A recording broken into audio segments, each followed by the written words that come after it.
យោងតាមការចេញផ្សាយរបស់ទូរទស្សន៍ CNN បានឲ្យដឹងថា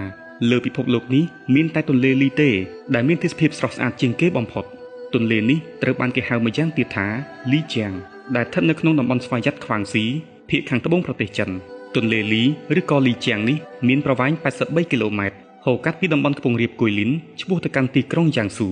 ដោយសារតែទេសភាពដ៏ស្រស់ត្រកាលនេះហើយទើបធ្វើឲ្យទន្លេលីក្លាយជាកន្លែងដ៏ទាក់ទាញបំផុតសម្រាប់អ្នកដែលចូលចិត្តដើរទស្សនានៅក្នុងតំបន់ទេសចរណ៍ធម្មជាតិនិងអេកូទេសចរណ៍នៅតាមដងទន្លេអមទៅដោយជ្រលងភ្នំទឹកថ្លាឆ្វង់ដុំថ្មប្លែកៗនិងល្អាងភ្នំជាច្រើនប្រៀបបាននឹងឋានទេវលោកយ៉ាងដូច្នោះដែរ